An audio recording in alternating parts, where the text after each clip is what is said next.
ତାକୁ ଜମା ଇଚ୍ଛା ନାହିଁ ଧିକ୍ ଏ ଜୀବନ ସାରା ଜୀବନ ସାରା କଷ୍ଟ ଦୁଃଖ ପାଇ ବଞ୍ଚିବା ଅପେକ୍ଷା ମରିଯିବାଟା ଭଲ। ଏଠି ଖୁସିରେ ସୁଖରେ ବଞ୍ଚିବା ପାଇଁ ହେଲେ ଧନ ସମ୍ପତ୍ତି କୋଠା ବାଡ଼ି ବ୍ୟାଗ୍ ବାଲାନ୍ସ ଦରକାର। ହେଲେ ଆମ ଭଳିଆ ଗରିବ ଲୋକ ଏଠି ବଞ୍ଚିବା ଭାରି କଷ୍ଟ। ଜୀବନ ସାରା କଷ୍ଟ ପାଇ ବଞ୍ଚିବା ଅପେକ୍ଷା ମରିଯିବାଟା ବହୁତ ଭଲ। ଆମେ ଦୁଃଖୀ ଲୋକ ବୋଲି କ'ଣ ଖୁସି କରିପାରିବାନି? ଦୁଃଖୀ ଲୋକ ବୋଲି ଟିକେ ସୁଖରେ ବଞ୍ଚି ପାରିବୁନି? ମନ ଖୁସିରେ କ'ଣ ଟିକେ ଭିଡ଼ିଓ କରି ଛାଡ଼ିଦେଲୁ। ତମେ ମାନେ କେତେ କିଏ କମେଣ୍ଟ କରୁଛ, କିଏ କେତେ ରହସ୍ୟ କରୁଛ, କିଏ କେତେ ଥଟ୍ଟା କରୁଛ। କ'ଣ ପାଇଁ? ମୁଁ କ'ଣ ତମକୁ ଧନ ମାଗୁଛି ନା ପଇସା ମାଗୁଛି ସମ୍ପତ୍ତି ମାଗୁଛି? ତମକୁ କହୁଛି ଦେଖିବ ନ ଦେଖିଲେ ନାହିଁ। ମୋ ପ୍ରାଇଭେଟ ମେସେଜ ଖରାପ ମେସେଜ ଦେଉଛ କ'ଣ ପାଇଁ? ନ ଦେଖିଲେ ନାହିଁ ଉପରକୁ ଉଠେଇବ ଭିଡ଼ିଓଟା, ଆଉ ଦେଖିକି ମୋ ପ୍ରାଇଭେଟ ମେସେଜ ଆମେ ଖରାପ କମେଣ୍ଟ ଦେଉଛ। ଆମ ଭଳିଆ ଲୋକ ବଞ୍ଚିବା ବୋଧେ ଆଉ ସମାଜରେ ଦରକାର ନାହିଁ।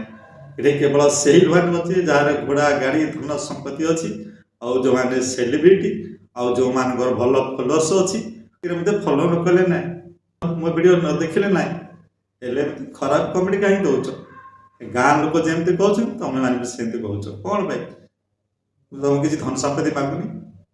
ମୁଁ ଭିଡ଼ିଓ ଦେଖୁଛ ନ ଦେଖିଲେ ନାହିଁ, ପ୍ରାଇଭେଟ ମେସେଞ୍ଜର କ'ଣ ପାଇଁ ଖରାପ କମେଣ୍ଟ ଦେଉଛ? ବୁଢ଼ାଟା ରଙ୍ଗ ରହସ୍ୟ ହେଉଛ କ'ଣ ପାଇଁ? ଏସବୁ କାହିଁକି ଲେଖି ଦେଉଛ? ଯଦି ଲେଖିବାର ଫେସବୁକ୍ର ମେସେଜରେ ଲେଖି ଦେଉନ, ମୋ ପ୍ରାଇଭେଟ ମେସେଜରେ କ'ଣ ଲେଖିକି ଦେଉଛ? କ'ଣ ଠିକ୍ କରୁଛ? ବୟସ ହେଇଗଲା ବୋଲି ଆମ ଧନ ସମ୍ପତ୍ତି ହେଲେ ଆମେ ଭିଡ଼ିଓ କରିବୁ, ଆର୍ ଆମ ମନୋରଞ୍ଜନ ପାଇଁ ଆମ ଖୁସି ପାଇଁ ଭିଡ଼ିଓ କରି ଛାଡ଼ୁଛୁ। ତମର କ'ଣ ଗଲା? ତମର ତ କିଛି କ୍ଷତି କରିନି। ମୋ ଭିଡ଼ିଓ ଦେଖୁଛ ଦେଖ, ନ ଦେଖିଲେ ନାହିଁ।